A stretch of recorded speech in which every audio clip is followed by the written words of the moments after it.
이번 주부터 우리가 함께 기도해 왔고 또 준비해 오기를 원했던 사랑의 축제가 시작이 됩니다. 그래서 지난 한 주간 우리가 새벽 예배를 특별하게 준비하여 작정된 마음으로 모여서 드렸습니다. 그때에 강하게 우리가 나누었던 내용은 축제이니만큼 비상적으로, 미온적으로, 수동적으로 하지 말자. 그 축제의 호스트가 되자. 그래서 할 수만 있다면 많은 게스트들을 모시자. 원래 잔치는 사람들이 복적이고 그렇게 풍성함과 웃음과 기쁨과 만족과 행복함이 있어야 되는 거죠. 이게 천국 잔치고 교회에서 준비하는 잔치이니만큼 우리끼리 평소처럼 모여서 하는 것은 큰 의미가 없어 보입니다.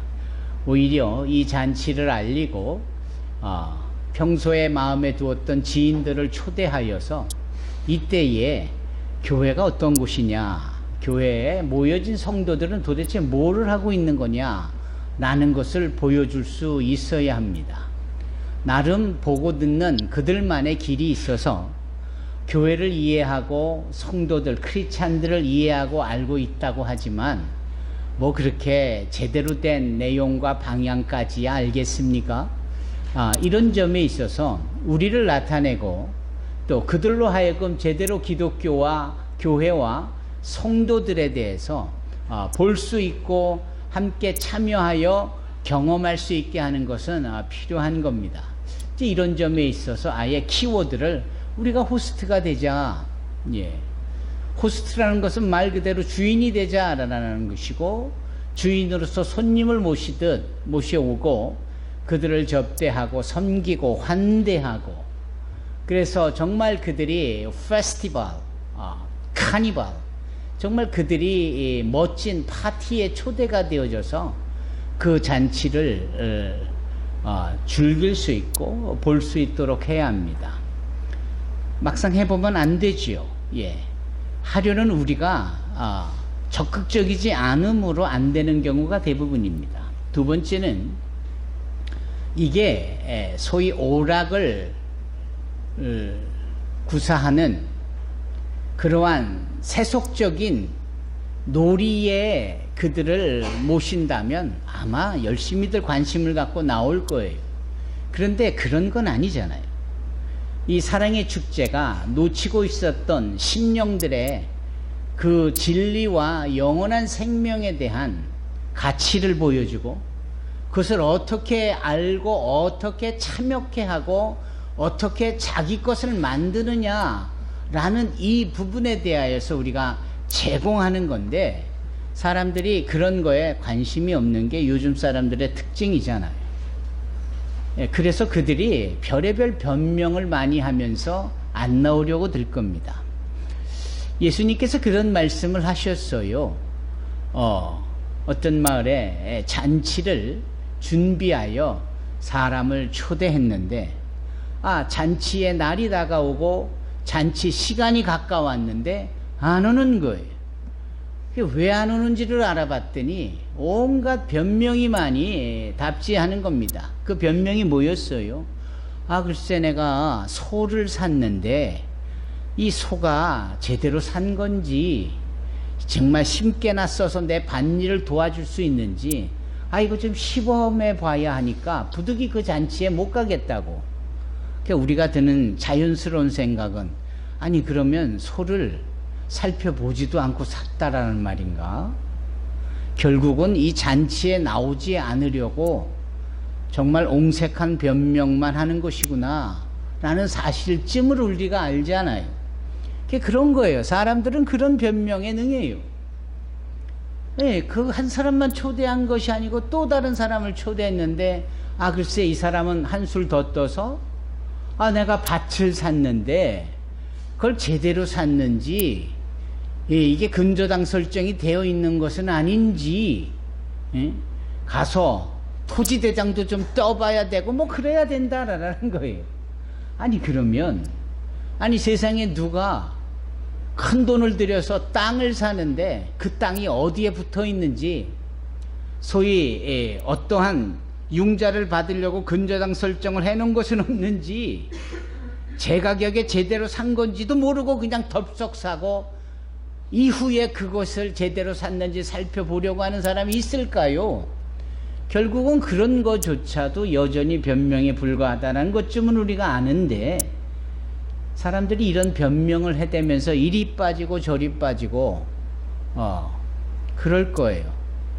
오죽한 별명들이 장어, 아주 기름져서 요리 빠지고 조리 빠지고 이런 일들이 많을 겁니다.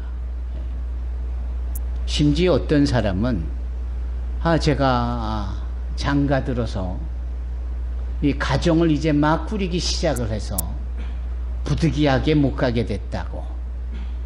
그거는 변명이 아닌 듯 싶지만 그것도 변명인 것은, 아니 우리가 잔치를 배설하고 준비해서 소위 청첩장을 돌리듯이 초대장을 사전에 돌리는 것은, 혹시 당신이 어떤 계획이 있어도 내가 먼저 정한 이 일정에 중복되지 아니했으면 좋겠다라는 뜻도 담겨져 있는 거거든요.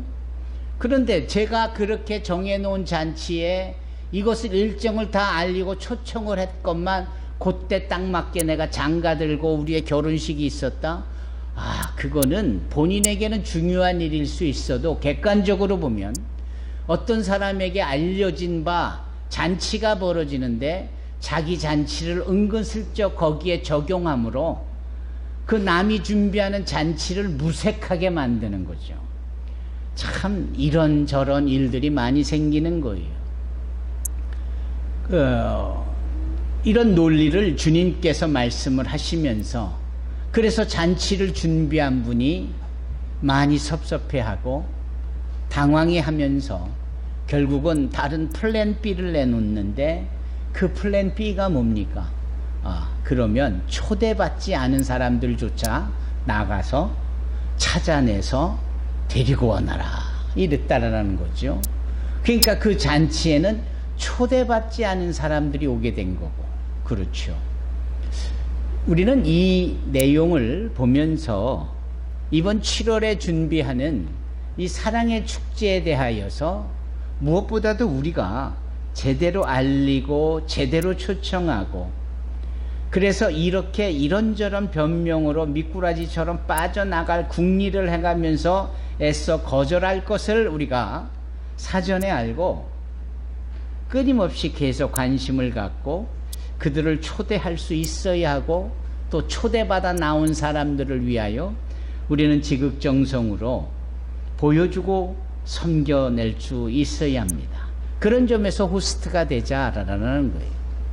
그리고 그 어느 때보다도 우리가, 호스트인 우리가 자리를 지키고, 우리가 바쁜 일정, 다른 일정 다 뒤로 하고, 우리가 변명하는 자리에 있지 말고 우리가 적극적으로 호스트의 입장에서 준비되는 거 준비해 나가고, 내 팔 걷어 붙여가면서 내가 그런 일을 행하자라는 것이지요. 이런 일을 위하여서 지난 한 주간 우리가 특별 새벽 예배를 통하여서 마음을 준비했습니다. 이렇게 시작되어지는 이 사랑의 축제의 주제는 그리스도의 제자, 이 연초에 우리에게 디모데후서 2장 15절의 말씀을 주신 것, 그 진리의 말씀을 옳게 분별하고 부끄러움이 없는 일꾼으로서 더더욱이 우리의 몸을 하나님의 거룩한 도구로 드리기를 힘쓰자. 이게 2024년 우리 교회, 우리 성도들에게 공통적으로 주신 말씀인데, 상반기를 보내고 하반기가 시작되어지는 이때에 한 번 더 삶과 그러한 내용들을 돌아보고 더욱더 힘내서 그 말씀을 순종하며 이루자라는데 그 취지가 있고 목적이 있는 겁니다. 부디 잘 되기를 바랍니다. 잘 되기를 원치 않으시나 보군요. 예, 잘 되기를 바랍니다. 예. 우리의 의지는, 우리의 노력은 사실은 그렇게 믿을 게 못 돼요. 작심삼일이라는 것쯤은 우리가 너무나도 잘 알고 있고, 일단은 뭐 아멘 하시오, 답을 하시오 라고 해서 얻어낸 동의에 무슨 큰 의미가 있겠습니까? 이런 점에 있어서 이렇게 필요한 것이 가능하도록 소위 우리가 우리에게 요구되어지는 것이 있는데, 그게 바로 뭐냐면 성령 하나님의 도우심입니다.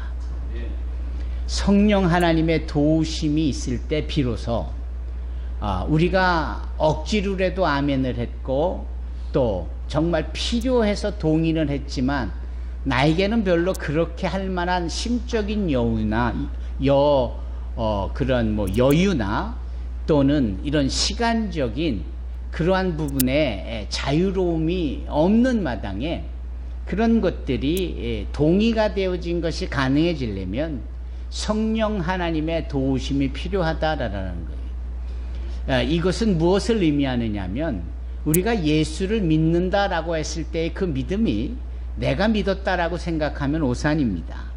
내가 의지를 가지고 예수를 믿고 있다라고 생각하면 더더욱 큰 오산입니다.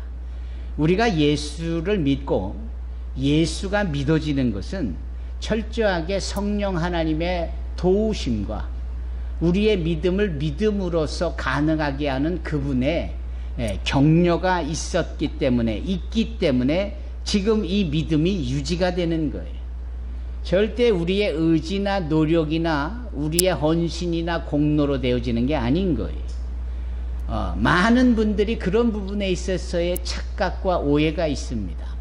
따라서 예수께서 왜 우리에게 성령을 보내주시면서 너희를 돕겠다라고 하셨으며 너희에게 그 성령이 필요하다라는 것을 말씀하셨느냐 하면은, 주님을 3년 반 동안이나 따르고 옆에 지근해서 보고 직접 말씀을 들어도 막상 그 주님의 십자가의 사건이 주어졌을 때 그걸 믿음으로써 그 십자가의 사건을 받아들이고 수용하고 이것이 주님의 평소에 하셨던 말씀대로 되어진 결과물이다라고 수용하여 받아들인 자들이 없었기 때문입니다. 심지어는 예수님께서 고난을 당하시고 십자가에 죽으셨다가 사흘 만에 부활하실 것에 대하여서도 번번이 말씀을 하셨지만, 막상 그것이 실체화되어졌을 때 그 사건에 대하여서 이게 왜 이런 일이 생기지? 라고 고개를 저으면서 뜨아해하면서 그 상황을 주님이 평소에 하셨던 말씀과 일치시켜낸 자가 단 한 사람도 없었습니다. 그때 그 상황 속에, 그 현장 속에 있었던 사람들조차도 단 한 명도 없다라고 했을 때, 그 상황이 펼쳐지고 2000년이 지난 지금 이때에 성경의 말씀으로 기록되어진 것을 보고 그것이 내가 믿어지고 있다, 믿는다라고 할 때 그게 나의 의지와 나의 믿음 때문에 그 믿음이 실체화되는가? 아니라는 거예요. 그러면 돌아가 보아 안 믿어지고 그 상황 속에 있는데도 이상하다라고 고개를 저은 이 베드로, 그에게 어떻게 어떠한 상황이 주어짐으로 안 믿어졌던 그가 이제는 예수를 믿고 예수를 전하는 자가 되어졌는가? 그 사실을 보면 압니다. 아시죠? 주님이 부활하셨어요. 그 부활하신 거를 모르고 마리아가 다른 자매들과 그 주님의 시신에 향을 바르러 그 무덤에 갔는데, 그 무덤에 돌이 옮겨져 있고 그 무덤에 예수님의 시신이 없는 게 아닙니까? 그것에 대하여 천사가 너희 주님께서 평소에 말씀하셨듯이 그분이 다시 사셨다, 그분이 너에게 말했듯 그분이 갈릴리로 가실 것이다 라고 말씀을 할 때 이 여인네들이 깜짝 놀라고 다름박질을 하여서 근심과 걱정 속에 있는 사도들, 제자들에게 다가가 이 말씀을 전하니, 그 말씀을 들은 자들이 주님의 부활이 마침내 말씀대로 이루어졌구나 라고 확 믿어진 게 아니고, 아니 이게 무슨 소리야? 이 여인네들이 아침 대바람부터 뭔 얘기를 하는 거야? 라고 그들 또한 다른 박질을 하여 무덤가로 달려갔는데, 앞서거니 뒤서거니 달려간 두 사람이 있었습니다. 한 사람은 베드로요, 한 사람은 요한입니다. 이 두 사람이 달려가는데 베드로가 더 빨랐어요. 베드로가 요한보다 더 빨리 젠걸음으로 달려가 무덤에 들어가 보니 과연 무덤에 돌이 옮겨져 있었고, 들어가 보니 예수님의 시신이 없는 겁니다. 심지어는 그 예수님의 그 몸에 감기였던 아리마대 요셉과 그 니고데모가 장사를 치를 때에 주님의 그 시신에 쌓았던 그 세마포 조각들이 그 옆에 너부러져 있고, 있어야 될 예수님의 시신이 어디를 아무리 눈을 씻고 찾아봐도 없는 겁니다. 그 베드로가 그 너부러져 있는 그 주님의 몸에 감쌌던 린넨 조각, 그 세마포 조각을 긁고 이상하다 이상하다, 이 어찌된 영문인가. 그럴 때에 성경은 그 옆에 이렇게 보충 설명을 해놓습니다. 그때는 아직 성령께서 그들과 함께 하지 아니하심으로 그들이 이해하지 못했다라는 거예요.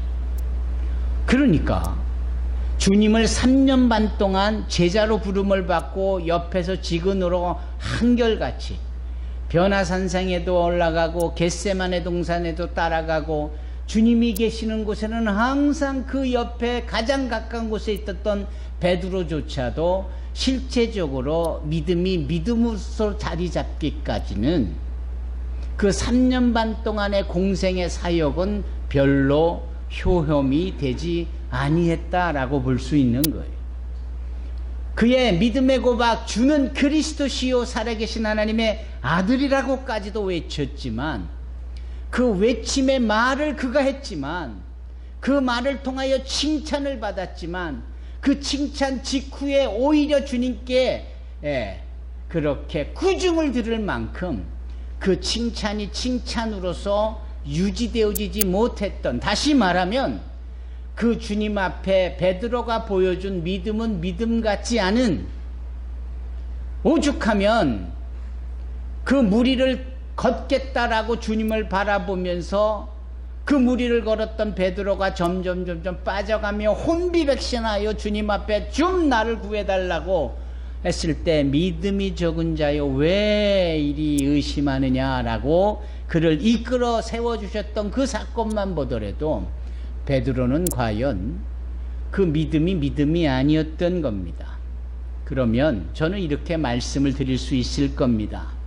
베드로조차 그랬다면 우리의 말하고 있는 나의 믿음은, 우리가 이렇게 해야 되겠다라고 말하는 나의 의지를 담아 고백한 이 다짐은 과연 유효한 것일까? 베드로조차도 현장에 있었던 주님의 수제자라고 여겼던 그조차도 그 정도라면, 2000년 뒤에 말씀으로 누구에게 전도를 받아 교회에 나오고 이렇게 예배 생활을 하는 우리가 그 예수님의 부활과 그 예수님에 대한 믿음을 믿는다라고 고백하는 이 부분이 베드로에 비교해 볼 때 과연 우리의 믿음은 안정되고 분명한 믿음이라고 주님께 수용될 수 있는 것일까? 아니겠죠. 당연히 아닐 수밖에 없을 겁니다. 그러면 어떻게 하라는 것이냐? 분명 나는 믿음이라고 생각을 했지만 이것이 잘 안 되는 이 상황을 어쩌라 말이냐? 이제 그 어쩌라 말이냐에 대한 대답을 드리고자 원함입니다. 그 어쩌라라는 것은 여러분들에게만 국한된 제안이 아니고 사실은 예수를 믿는 모든 성도들에게 적용되어지는 말씀이고, 그래서 모든 예수님의 그 뒤를 따르는 크리스찬들, 역사적으로 존재했고 사라졌고 지금 존재하고 있고 앞으로도 나타나야지게 되는 모든 사람들을 위하여 그래서 예수님은 저들을 도우시려고, 저들에게 깨달음을 주시려고, 저들에게 주님이 주신 말씀을 기억나게 하시려고, 주님께서 저들에게 그토록 말씀하신 의가 뭔지, 죄가 뭔지, 심판이 뭔지를 알게 하시려고 돕는 자를 보내신다라고 약속을 하신 거예요. 그 돕는 자가 과연 누굽니까? 바로 성령 하나님입니다. 따라서 주님께서 그러므로 너희는 가서 모든 족속으로 제자를 삼아 아버지와 아들과 성령의 이름으로 세례를 주고 내가 분부한 모든 것을 가르쳐 지키게 하라. 네, 그렇게 하겠습니다 라고 우리는 그렇게 대답해도 그 대답에 소망과 다짐과 우리의 의지를 담아도 그 대답이 실체화되려면 성령의 도우심이 반드시 있어야 하는 거예요. 그래서 주님은 이렇게 한 말씀을 더 첨언하시죠. 내가 세상 끝날까지 너희와 함께 할 것이다. 그 함께 하신다라고 하신 말씀을 하신 주님이 돌연 하늘로 승천을 하시잖아요. 아니, 승천을 하시고 떠나시면서 세상 끝날까지 너희와 함께 하신다니, 아니 이게 도대체 뭡니까? 그럼 지금 승천은 하시지만 곧 다시 오실 겁니까? 1시간 안에 오실 겁니까? 오늘 안에 오실 겁니까? 도대체 언제 오실 겁니까? 바로 그럴 때 주님께서 말씀하시지요. 오직 성령이 너희에게 임하시면, 즉 주님께서 세상 끝날까지 계신다라는 약속의 말씀은 성령을 통하여 그 말씀이 이루어지고 우리와 함께 한다라는 것을 나타내 주시고 계시는 말씀인 거죠. 그래서 그 성령이 우리 가운데 계시면 우리가 권능을, 능력을 받는 거예요. 그래서 이 권능, 능력을 받아 두드러지게 나타나는 것이 바로 우리가 하나님의 증인이 되어지는 것이다. 그래서 이 하나님의 증인이 되어진다라는 것을 지금 우리의 현실 속에 적용해 보면, 동네 사람들, 우리 산소망교회가 7월부터 말씀 사경회로 시작해 사랑의 축제를 행합니다. 오세요 라고 말할 수 있는 이것, 적극적으로 호스트의 입장에서 게스트를 초대할 수 있는 이것을 가능하게 하는 힘, 에너지, 지속적으로 그 일을 할 수 있도록 노력하게 하는 그 힘 말입니다. 이게 그런 능력이에요. 이게 그러한 권능이에요. 바꿔 말하면 우리가 해야 될 모든 것들을 실체화되어지는 것은 오직 성령으로만 가능하다라는 거예요. 오죽하면 스가랴 선지자를 통하여 힘으로도 능으로도 되지 아니하나 오직 여호와의 신, 그 성령으로 가능해진다라고 말씀하겠습니까? 따라서 성령 하나님으로 인하여 이 모든 약속의 말씀이 이루어지는 것인 줄로 믿습니다. 성령 하나님으로 말미암아 우리의 믿음이 진정한 믿음으로 인정되어지리라 믿습니다. 성령이 누구시냐고요? 그런 점에서 우리를 도우시는 하나님이세요.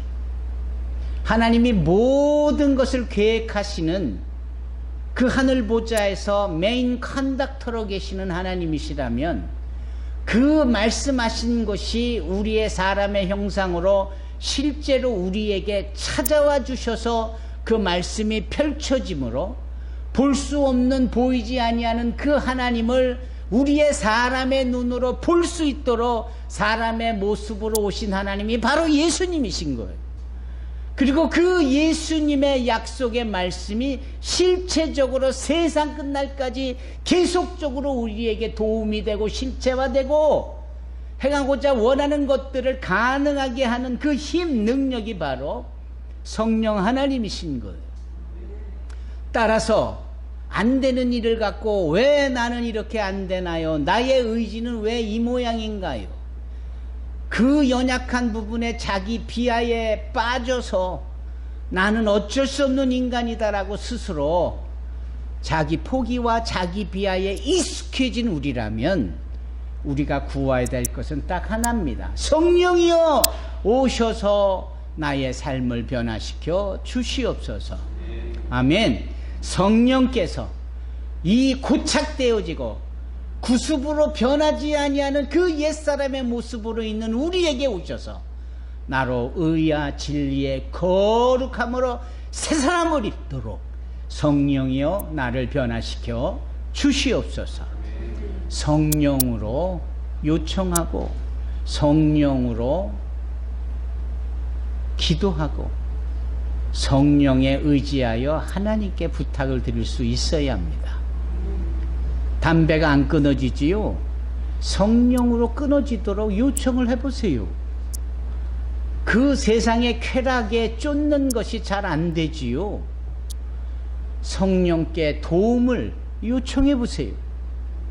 뭔가 내가 하고 있는 일이 불의와 이렇게 하면 안 되고 이렇게 하면 주변 사람들이 힘들고 주변 사람들에게 덕이 되지 않는 일인데 이게 잘 안 돼요.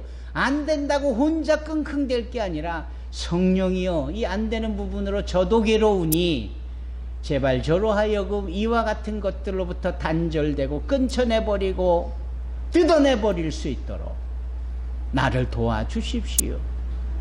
지금은 공부해야 될 때인데 자꾸자꾸 제 손이 버릇처럼 휴대폰에나 가 있고 뭔가 집중을 하려고 하는데 자꾸 산만해져서 움직이게 되고 왔다 갔다 하게 되고 막 이런 부분도 저는 잘 안 되니 성령이 오셔서 나를 도와주십시오.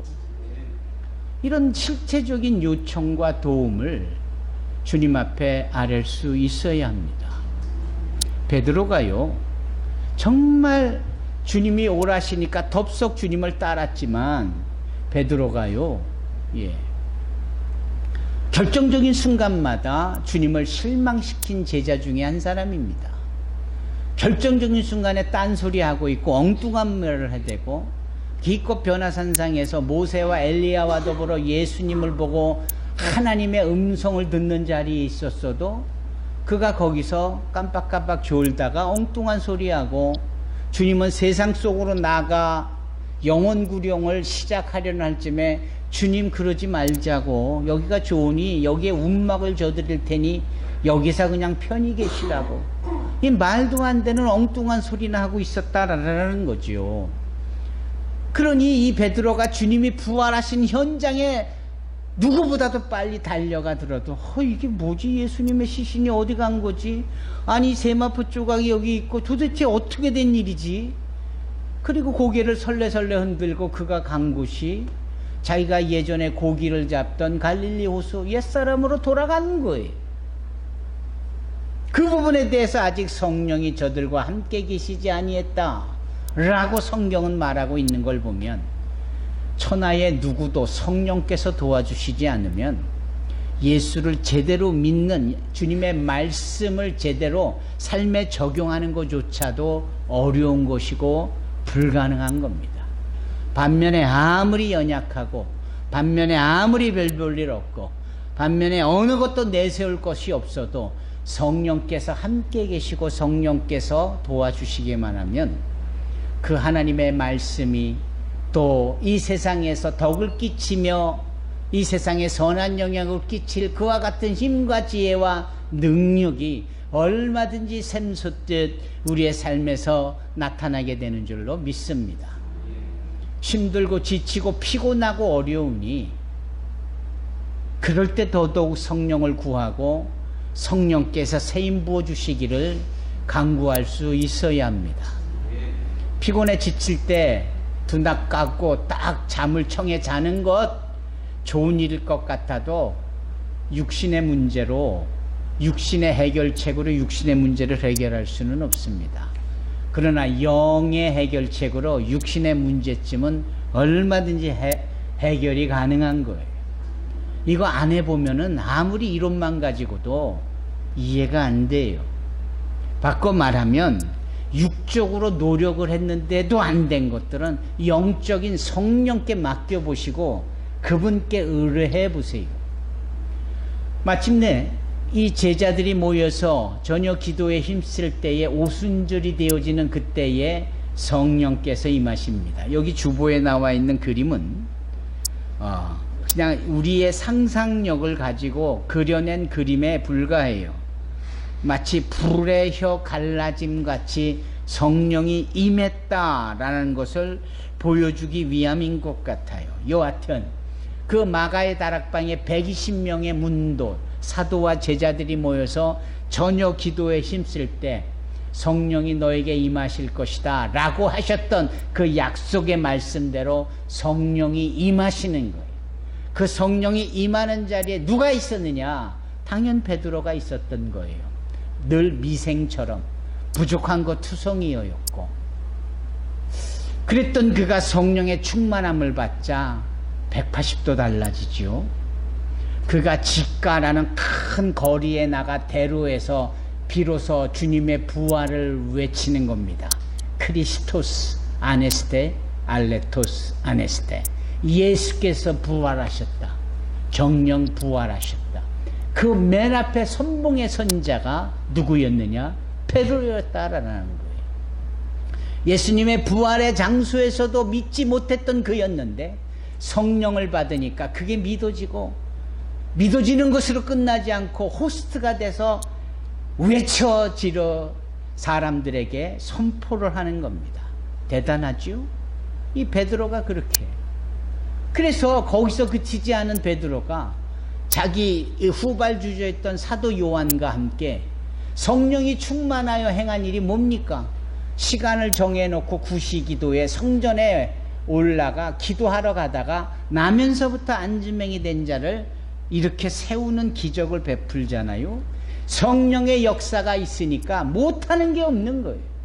성령의 역사가 함께하고 있으니 나면서부터 안진뱅이가 돼서 몇 년을 그러고 있었느냐? 성경대로라면 딱 40년을. 그 사람이 40살이 될 때까지 단 한 번도 본인의 의지로 일어서 본 적이 없었던 그를 나사렛 예수의 이름으로 명하노니 일어나 걸으라 라고 외칠 때, 성령의 말씀으로 외칠 때 그가 일어나 걷기도 하고 뛰기도 하고, 그 아름다운 문인 미문에 이제는 불구자가 아닌 건강한 모습으로 뛰어들어가 거기서 펄쩍펄쩍 뛰며 하나님을 찬미했다, 찬양했다. 이렇게 사도행전 3장과 4장에 이어서 말씀하잖아요. 이게 다 성령의 역사인 거예요. 이 사람들이 모여서 기도는 했지만 그렇다고 그게 교회는 아니었는데 성령이 임하니까 이들이 기도로가 되어지고 교회가 되어져서 서로 유무상통, 내 것 네 것 구별이 없으면서 서로를 섬기고 모이기에 힘쓰고 기도에 힘쓰고 말씀이 왕성해져가고, 그러면서 집사들이 생겨나고 문제들이 해결되어지고, 어느 날 베드로에게 하나님께서 꿈을 통하여 더럽다라고 여겨지는, 구별되어졌다라고 여겨지는 것들에 대하여서 이제 자유할 수 있는 환상을 보여주는 겁니다.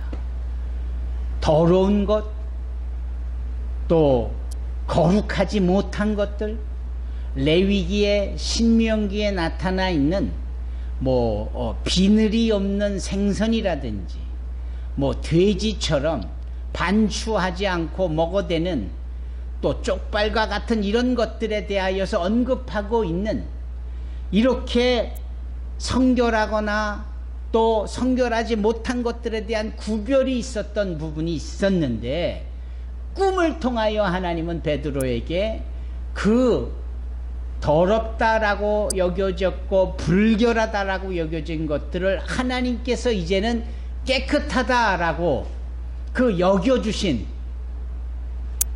뒤에 에어컨을 꺼주세요. 상황을 이렇게 보시면서 추우실 것 같으면 꺼주시면 좋을 것 같아요. 이제 그렇게 그러면서 또 한편으로는 가이사랴에 있는 그 고넬료라는 사람에게도 말씀을 하셔서 베드로를 집으로 초대하라라고 하죠. 호스트가 돼서 게스트인 베드로를 영접해라라는 겁니다. 시간과 공간을 절묘하게 사용하셔서 하나님께서 양쪽 사람들에게 말씀하시는 거예요. 그래서 베드로가, 유대인인 이 베드로가 이방인인 고넬료 집안을 가는 것을 전혀 주저하지 않게 되는 겁니다. 만약에 그 청결치 못하고 불결했던 것들의 환상이 없었으면 이방인이 부르는 곳에 유대인이라고 여겨졌던 본인 베드로가 갈 리가 없었을 텐데, 그런 환상을 통하여 하나님이 이제 유대인과 이방인들에 대한 차이점을 없앴다라는 차원으로 큰 보자기에 여러 동물들의 모습을 보여주면서 먹으라라고 했던 환상을 한 번, 두 번, 세 번을 보여줌으로 베드로가 그 환상의 의미를 알게 된 거겠지요. 그러니 고넬료라는 이방인이 보낸 종들이 와서 영접을 할 때 그것을 따라가는 데 주저함이 없었던 겁니다. 이제 이런 점에 있어서 이 베드로를 향한 성령의 역사는 하나님의 말씀과 계시에 대한 어떤 오해도 없이 그 즉시 행하게 되고 의심할 여지가 없는 하나님의 말씀에 대한 순종으로 바뀌는 겁니다. 예전의 모습과의 차이는 달랑 하나예요. 임하였던 성령이 계시느냐 안 계셨었느냐라는 차이. 그래서 이방인의 집인 이 고넬료 집에 가서 베드로가 그들에게 말씀을 전할 때 그 말씀이 전해지고 끝나고 나서도 아니고 말씀을 전하고 있는데 성령이 임하는 거예요. 그 성령은 오순절에 그토록 예수님의 선택을 받았다라고 여겨지는 120명의 문도에만 상징적으로 임하였던 것인데, 이 성령이 이방인인 고넬료의 가족들에게도 임하게 되어지는 사건이 오늘 본문의 말씀인 거거든요. 따라서 이 본문의 핵심은 성령에서 시작되어 성령으로 진행이 되고 있는 겁니다. 사랑의 축제를 앞둔 우리가 소위 이 어려운 판에 축제를 어떻게 하면 더 좋을까? 성령께 기도하고 성령께 의지하여 준비하면 되는 거예요. 성령께서 오실 게스트들의 마음을 움직여 주시고 그렇게 준비해 놓으실 것을 믿습니다. 성령의 도우심을 통하여서 사랑의 축제를 준비하고자 하는 우리의 자세가 있다면 성령께서 우리를 통하여 또한 일하시고, 여기 베드로와 고넬료, 믿음이라는 측면에서 보면 베드로가 호스트요 고넬료가 게스트인데, 공간적인 측면으로 보면은 고넬료가 호스트고 베드로가 게스트예요. 그러나 성령 하나님은 동일한 하나님으로서 시간과 공간을 초월하여 이 두 영혼을 묶어주시니 거기에 성령의 역사가 나타나며 유대 역사상 가장 처음 이야기로 이방인이 성령을 받는 놀라운 일들로 여기 사도행전 10장에 언급이 되고 있는 겁니다. 그런 점에 있어서 어렵게 살고 있고 힘들게 살고 있고 나름 노력하고 여러 가지 계획을 펼치며 최선을 다하고 있지만 잘 되지 않는 우리의 현실 앞에 오늘 우리가 걷는 영적인 교훈은 이제 성령 하나님께 의지하고 성령이 오셔서 우리를 도와 주옵소서라고 기도하고, 두 번째로 귀한 교회 축제에 성령의 축제가 될 수 있도록 우리 모두에게 일하시고 또 오게 되어질 자들에게도 일하여 주옵소서. 바로 이것이 오늘 우리에게 주시는 하나님의 영적인 말씀이요 교훈인 줄로 믿습니다. 아래층에서도 각 가정에서 공간에서 예배드리는 분들에게도 그렇게 주님의 역사가 있기를 주님의 이름으로 축원합니다. 할렐루야. 기도하십시다.